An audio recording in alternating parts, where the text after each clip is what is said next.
What's up, skateboarders over 30 years old? Been a while since I've posted in this group.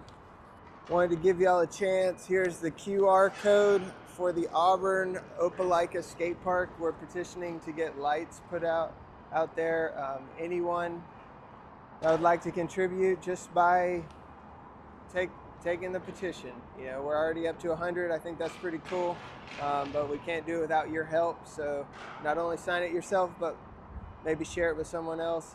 Whether you get a chance to ever skate in Auburn Opelika or you live many states away, we appreciate your support. Today is talking about playing your territory correctly on this, skateboarding over 30. I'm seeing a lot of messages of like where to start, or haven't been to the skate park in over a decade. Maybe feeling a little nervous about showing up, or even what your role will be. I know last time you were there, you probably had all your tricks dialed in. That may have been a while ago.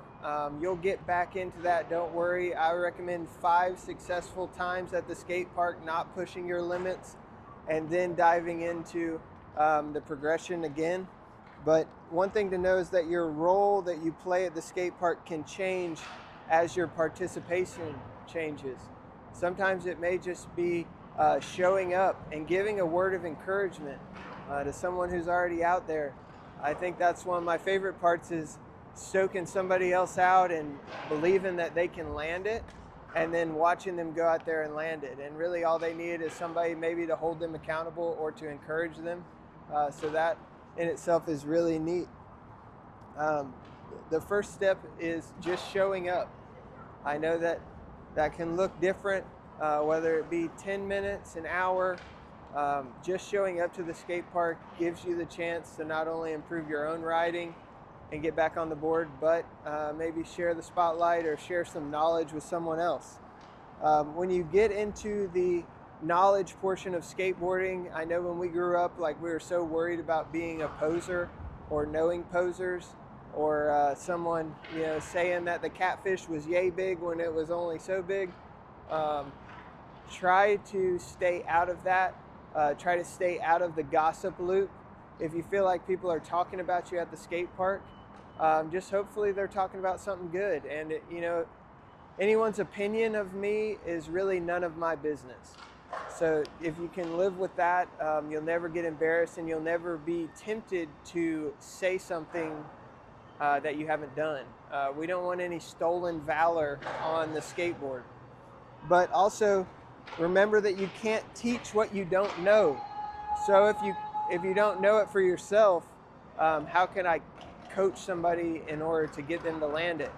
More than likely you can't coach them to get them to land it, but what you can do is you can encourage them, and you can tell them what they're seeing, and they can compare that with what they're feeling, and maybe they'll get a little bit better. But you may want to start with a foundational level of like, hey, I want you to land this. I want you to stay healthy. I don't want to say anything that's going to steer you away from landing this trick. So like, take my advice with a grain of salt, but also don't get into a realm where you're teaching things that you can't do yourself on a skateboard. Fall into the encouragement role. If somebody is doing something that is outside of your skill level, you can still be there to tap your board on the ground, or give a you hoot and holler. You heard some just a minute ago. That's so important. The fellowship aspect of skateboarding is way more important than the actual wheels touching the pavement. And if you can remember that, and remember those good times 10 years ago when you were with your buddies at the skate park, you will be able to rekindle that now, and it'll be even better because you'll be forward thinking. You'll be more of a wise person versus quick to speak or quick to act. But those 5 successful times at the skate park may look different. It may be blowing leaves off, or sweeping, or letting somebody borrow your board for a minute, or just talking about their favorite brands, or just saying hello, or giving them a word of encouragement.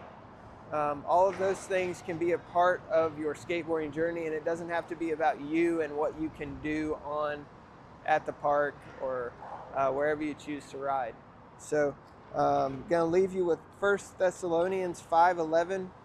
Therefore, encourage one another and build one another up, just as you are doing.